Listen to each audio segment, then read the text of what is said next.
ये भी चर्चा हुई कि देखिए हमारे समाज के उस समाज के बच्चे जो स्कूल चले गए, जिन्होंने पढ़ाई लिखाई कर ली, वो नौकरी में आ गए, लेकिन जो बच्चे स्कूल तक नहीं जा पाए वो नौकरी में नहीं पहुंच पाए। लेकिन अब तो नौकरी ही खत्म कर दी गई है। लड़ाई किस बात की है? सरकारी क्षेत्र खत्म हो गया, रेल जैसे विभागों का निजीकरण हो गया, LIC जैसे डिपार्टमेंट में एमपीओ आ गया, सिंडिकेट बैंक, कॉर्पोरेशन बैंक खत्म कर दिए गए, सरकारी विभाग दिन दिन खत्म किए जा रहे, निजी क्षेत्र खोला जा रहा, निजी क्षेत्र में आरक्षण की व्यवस्था नहीं है। लड़ाई किस चीज की है? जब कोई रिक्रूटमेंट ही नहीं है, कोई वैकेंसी नहीं है, तो ये तो हमारे बीच में झगड़ा कराने की सुप्रीम कोर्ट के द्वारा जो है आदेश दिया गया है, ये हमारे समाज को बांटने की कोशिश है, जिससे कि जो संविधान का मसला हमारा समाज लेकर चल रहा था और संविधान से जो सरकार को जो चुनौती पैदा हुई कि वो 400 की बात कर रहे थे और वो 240 पर आकर टिक गए, तो उस सब चीजों को ध्यान में रख करके ये जो हमारा अनुसूचित जाति समाज एक मजबूत समाज है, जब भी कभी कोई गाली देता है, गांव के देहात के किसी भी रूप में कहीं भी अगर गाली दी जाती है, तो दोनों कौमों को एक साथ जोड़ कर तो साले समाज चूड़े, ऐसा बोला जाता है। चूड़े साथियों नमस्कार, मैं हूं मनोज अंतानी और आप देख रहे हैं ये खास खबर तमाम बहुजन मीडिया चैनल्स पर। मेरे साथ बड़े आदर और सम्मान के हमारे पिता तुल्य KP चौधरी साहब, समय समय पर बहुजन समाज के अंदर जब कभी भी ऐसे कुछ खबरें आई हैं जिसमें पक्ष रखने की बात आती है तो KP चौधरी साहब बड़ी प्रमुखता से अपना पक्ष रखते आए हैं। महासंघ के और राष्ट्रीय प्रधान महासचिव हैं। और अभी 9 अगस्त को एक आंदोलन जो दिल्ली में हुआ, जिसका स्लोगन था ना खाता ना बही, प्रतिमा लगेगी वहीं। बाबा साहब की प्रतिमा को लेकर बड़ा प्रोटेस्ट हुआ था। अब उसी कड़ी में 9 तारीख को मंच पर यह कहा गया था कि अगर 14 अक्टूबर जिस दिन बाबा साहब ने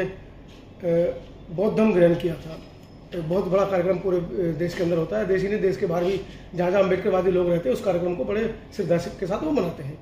14 अक्टूबर तक का अल्टीमेटम दिया गया था कि 14 तारीख तक अगर सरकार प्रतिमा को वहीं पर पुनः स्थापित नहीं करती है तो फिर देश में एक बड़ा आंदोलन बहुजन समाज के लोग करेंगे।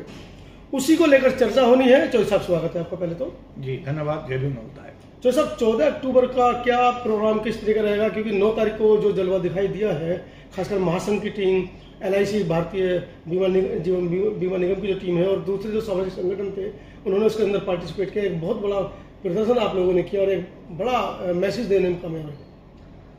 कि 9 अगस्त का जो कार्यक्रम था वो बाबा साहब अम्बेडकर जी को डेडिकेट था कि उनकी प्रतिमा जो मूल स्थान पर 1967 में BP मौर्य साहब के आंदोलन के माध्यम से जो देश के हमारे अनुसूचित जाति जनजाति समाज के लाखों की तादाद में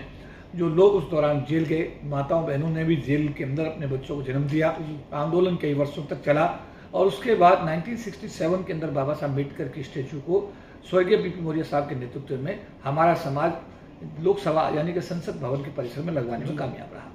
अचानक ही 3 जून की रात को क्या हुआ, सरकार ने फटाफट बाबा साहब अम्बेडकर की स्टेचू को और अन्य महापुरुषों की स्टेचू को हटा करके कहीं अन्यत्र एक तरफ शिफ्ट कर दिया। उसमें न समाज के लोगों को विश्वास में लिया गया, न इस संबंध में किसी प्रकार की कोई चर्चा हुई, जबकि ऐसी गतिविधि करने से पहले जनरली इतने बड़े महापुरुष जिससे पूरे देश में और पूरी दुनिया में रह रहे जो बाबा साहब अम्बेडकर के अनुयायियों की भावना का यह सवाल था, इसमें किसी की भी भावनाओं का आदर न करते हुए सरकार ने एक तरफा निर्णय लेते हुए बाबा साहब की स्टेचू को मूल स्थान से हटा करके कहीं अन्यत्र रख दिया। इस बात को लेकर के 9 अगस्त 2024 को एक विशाल लाखों लोग आपने उसे कवर किया। देश के कोने कोने से लाखों की संख्या में बाबा साहब अम्बेडकर के अनुयायी आए। समता सेंदल जो बाबा साहब अम्बेडकर ने बनाया, भारतीय बौद्ध महासभा जो बाबा साहब ने बनाई, इसके अलावा धार्मिक और सामाजिक संगठन, सरकारी कर्मचारी संगठन, सभी लोगों ने मिलकर के पूरी शिद्दत के साथ में 9 अगस्त के कार्यक्रम में अपनी भागीदारी सुनिश्चित की और नतीजा ये हुआ कि बाबा साहब की स्टेचू को पुनः उसी स्थान पर स्थापित कराने के लिए लाखों की संख्या में 9 अगस्त का समागम देश के सामने हुआ।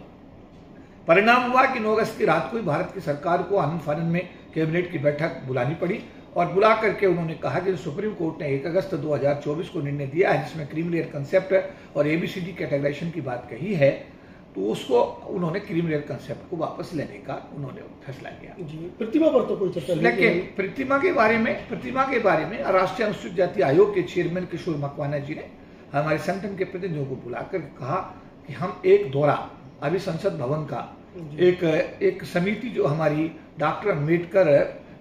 पुनर्स्थापना जो हमारी प्रतिमा पुनर्स्थापना संघर्ष समिति के जो प्रतिनिधि हैं उनको लेकर के राष्ट्रीय अनुसूचित जाति आयोग के जो चेयरमैन किशोर मकवाना जी 1 या 2 दिन के अंदर संसद भवन का दौरा कर रहे हैं। उसके बाद में पूरा इंस्पेक्शन करने के बाद में इन सभी संभावनाओं पर विचार किया जाएगा, डिस्कस किया जाएगा कि प्रतिमा के विषय में, कहाँ पर ये क्यों, यहाँ क्यों लगी, यहाँ क्यों हटाई गई और इसके लिए क्या उपयुक्त स्थान रहेगा, इस विषय पर चर्चा की जाएगी। और इसके बाद में भारत के प्रधानमंत्री के साथ भी जो प्रतिमा स्थापना समिति के जो पदाधिकारी हैं उनकी एक वार्ता सुनिश्चित होने की बात कही गई है। लेकिन इसी कड़ी में क्योंकि 14 अक्टूबर का हमारा कहेंगे कि धम्म दिवस के रूप में हम पूरे हर साल जो है, और इवन नागपुर में दीक्षा भूमि में तो लाखों करोड़ों लोग पूरे देश के कोने कोने से आते हैं, और ये एक मैं कहूँगा कि एक मान्यता का मामला है,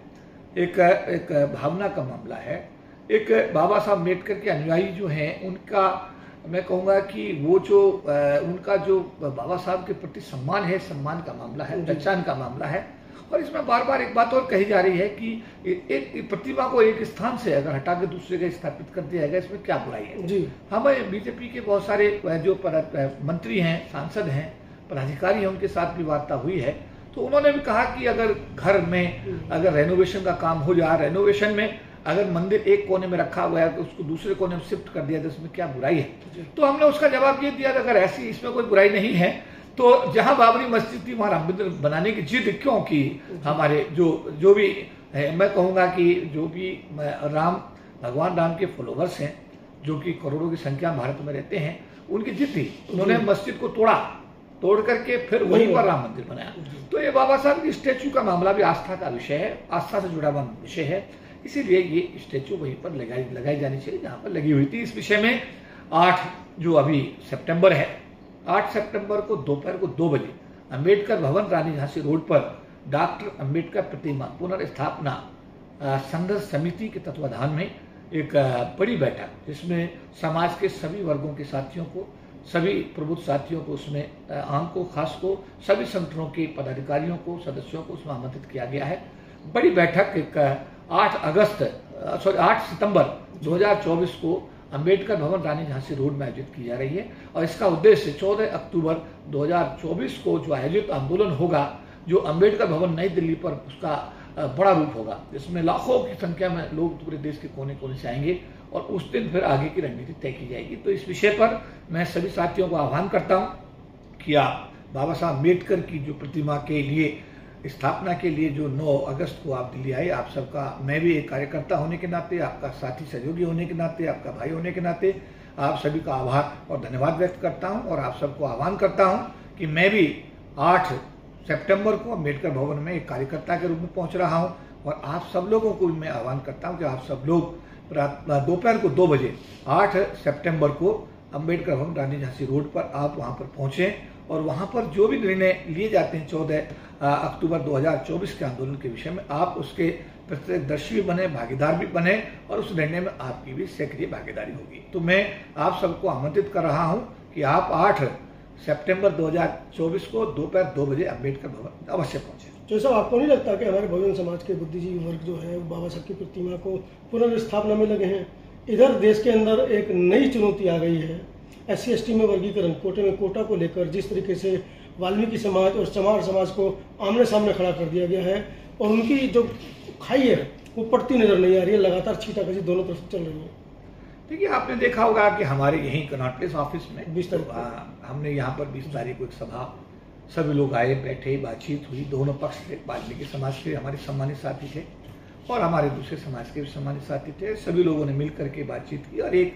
पहल की कि हम सब लोग एकजुट होकर के इस समस्या का समाधान निकालेंगे। और उसमें मैं धन्यवाद करूंगा अपने जो सम्मानित साथी वाल्मीकि समाज से आए उनका भी, और जो जाटव चमार समाज से साथी है उनका भी मैं धन्यवाद करूंगा। और सब लोगों ने एक संकल्प लिया, सौहार्दपूर्ण वातावरण में, एक बड़ी, क्योंकि इतनी भीड़ थी, जगह बैठनी कम पड़ गई। खटीक समाज के भी लोग थे, मीना समाज, खटीक समाज भी थे, मीना समाज भी थे, हमारे धोबी सबसे भी समाजों के लोग थे। सभी लोगों ने मिलकर के एक फैसला किया कि हम किसी भी कीमत पर अपनी एकता एकजुटता को भंग नहीं होने देंगे। और ये भी चर्चा हुई कि देखिए, हमारे समाज के उस समाज के बच्चे जो स्कूल चले गए, जिन्होंने पढ़ाई लिखाई कर ली, वो नौकरी में आ गए, लेकिन जो बच्चे स्कूल तक नहीं जा पाए वो नौकरी में नहीं पहुंच पाए। लेकिन अब तो नौकरी ही खत्म कर दी गई है। लड़ाई किस बात की है? सरकारी क्षेत्र खत्म हो गया, रेल जैसे विभागों का निजीकरण हो गया, LIC जैसे डिपार्टमेंट में MPO आ गया, सिंडिकेट बैंक, कॉर्पोरेशन बैंक खत्म कर दिए गए। सरकारी विभाग दिन दिन खत्म किए जा रहे हैं, निजी क्षेत्र को खोला जा रहा है, निजी क्षेत्र में आरक्षण की व्यवस्था नहीं है। लड़ाई किस चीज की है? जब कोई रिक्रूटमेंट ही नहीं है, कोई वैकेंसी नहीं है, तो ये तो हमारे बीच में झगड़ा कराने की सुप्रीम कोर्ट के द्वारा जो है आदेश दिया गया है, ये हमारे समाज को बांटने की कोशिश है, जिससे कि जो संविधान का मसला हमारा समाज लेकर चल रहा था और संविधान से जो सरकार को जो चुनौती पैदा हुई कि वो 400 की बात कर रहे थे और वो 240 पर आकर टिक गए, तो उस सब चीजों को ध्यान में रख करके ये जो हमारा अनुसूचित जाति समाज एक मजबूत समाज है, जब भी कभी कोई गाली देता है, गांव के देहात के किसी भी रूप में कहीं भी अगर गाली दी जाती है तो दोनों कौमों को एक साथ जोड़ कर तो साले समाज चूड़े ऐसा बोला जाता है, हमारे चूड़े चमार बोला जाता है। तो ये तो दोनों कौम हैं, ये तो दोनों एक साथ एक जैसी प्रताड़ना के शिकार हैं, एक दूसरे शोषण के शिकार हैं, दोनों ही बहादुर कौम हैं, दोनों ही इस समाज की एक पहचान के रूप में देखी जाती हैं और दोनों ने एक गाड़ी के दो पहिए बन करके ही इस आंदोलन को आज तक यहाँ तक जिंदा रखा है। तो मैं सभी अनुसूचित जाति समाज के और अनुसूचित जनजाति समाज के सभी भाइयों बहनों से अनुरोध करूंगा कि आपको ये चाल को समझना होगा, इस चालाकी को समझना होगा। ये देना कुछ नहीं है। अरे जब मैं कहता हूं कि सरकारी क्षेत्र में रिजर्वेशन है और रिजर्वेशन जो है सरकारी क्षेत्र खत्म हो गया तो रिजर्वेशन अपने आप खत्म हो गया, तो ये लड़ाई किस चीज की है? ये क्यों हो रही लड़ाई? किस चीज की लड़ाई हो रही है? इसलिए जरूरत इस बात की है कि हमारे बच्चों को एजुकेशन मिले, स्कूल मिले, ट्राइब प्लान जो एससी प्लान और ट्राइब सब प्लान का पैसा है 4000 करोड़ जो हमारे पर खर्च होना चाहिए, हमारे बच्चों को free and compulsory education policy के तहत जो है वहां पर उनको शिक्षा मिलनी चाहिए, जिससे कि वो कम्पीट कर सकें, जिससे कि वो सरकारी क्षेत्र जो भी बचा है थोड़ा घना उसमें कम्पीट कर सकें, निजी क्षेत्र में नौकरी पा सकें। बट बिना शिक्षा के, देखिए मैं क्लियर करना चाहता हूं, निजी क्षेत्र में आरक्षण नहीं है, इसीलिए वहां की और सारा देश का करीब ये समझो कि 75% एरिया क्षेत्र जो है निजीकरण में चला गया, बचा 25% की तैयारी है। तो आपको समझना पड़ेगा इस चालाकी को कि जो देने वाले हैं उनकी देने की नीयत नहीं है, झगड़ा कराने की नीयत है। इस बात से हमको उभरना पड़ेगा, अपनी एकता एकजुटता को हर कीमत पर मेंटेन करना पड़ेगा और हमें अगर हम एकता एकजुटता बनाए रखने में कामयाब हुए तो हम अपने समाज को, ऐसी समाज को संयुक्त रूप से कुछ ना कुछ दिलाने में कामयाब हो जाएंगे। अन्यथा जो ये डिवाइड एंड रूल की पॉलिसी इतिहास की तरफ चली आ रही है, इसी के चलते हम सब लोग हिस्सों में बढ़ जाएंगे और हमको जो कुछ भी मिल रहा है वो भी खत्म कर दिया जाएगा। तो साथियों, एक बड़े आंदोलन की तैयारी बहुजन समाज ने कर ली है। 14 अक्टूबर धम्म देशना दिवस के रूप में उस दिवस को पूरे देश ही नहीं पूरे विश्व में जहाँ जहाँ अम्बेडकरवादी रहते हैं उस दिवस को बड़े ही ऐतिहासिक तरीके से वो लोग मनाते हैं। उसी को लेकर 8 सितंबर को दिल्ली के अंबेडकर भवन रानी झांसी रोड पर दोपहर 2 बजे एक सभा होनी है। जहाँ तक मेरे दर्शक इस वीडियो को देख रहे हैं, जो पहुँच सकते हैं वो पहुँचें और अपनी इस सहभागिता को दर्ज कराएं इस महान आंदोलन के लिए। जो सब कुछ और अपील आप जनता से करना चाहेंगे? नहीं, मेरा निवेदन तो सबसे यही है। पहले तो ये मैं सुप्रीम कोर्ट के जजमेंट के विषय में कहना चाहता हूं कि देखिए, इसको आप समझिए, इसको पढ़िए, इसके कॉन्सिक्वेंसेस को देखिए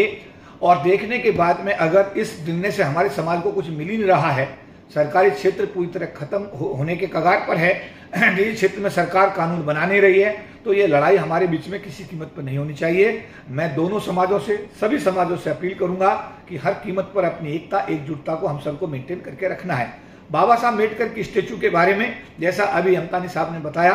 कि डॉक्टर अम्बेडकर प्रतिमा पुनर्स्थापना संघर्ष समिति के तत्वाधान में 8 सितंबर 2024 को आपको फिर याद किया जा रहा है। आप लोगों को आना ऑप्शन नहीं है, मैं कहूँगा आपके लिए आना अनिवार्य है। आप सब लोग सारे कार्यों को एक तरफ रखते हुए 8 तारीख को दोपहर 2 बजे अम्बेडकर भवन पहुंचे और इस पावन कार्य में अपनी भागीदारी सुनिश्चित करें। तो साथियों, दीजिए इजाजत। 14 अक्टूबर को 8 तारीख को आप आए ना आए उसके लिए आप बाध्य नहीं है, लेकिन 14 अक्टूबर के लिए मैं समता आवाज टीवी, नागवंशी टीवी और BCL न्यूज की साझा पेशकशी चल रही है। इन तीनों चैनल के दर्शकों से मैं जरूर अपील करूंगा कि जिस तरीके से आपने 2 अप्रैल के आंदोलन में बढ़ चढ़कर भागीदारी निभाई, 9 अगस्त वाले आंदोलन में बढ़ चढ़कर भागीदारी निभाई, उसी तरीके से 14 अक्टूबर को बाबा साहब के नाम पर घर से निकलेंगे और दिल्ली को घेरेंगे। बाबा साहब की प्रतिमा पुनर्स्थापना समिति आपका इंतजार कर रही है। ना खाता ना बही, प्रतिमा लगेगी वहीं। दिल्ली से आज की इस खास खबर के लिए KP चौधरी के साथ मैं मनोज अंता।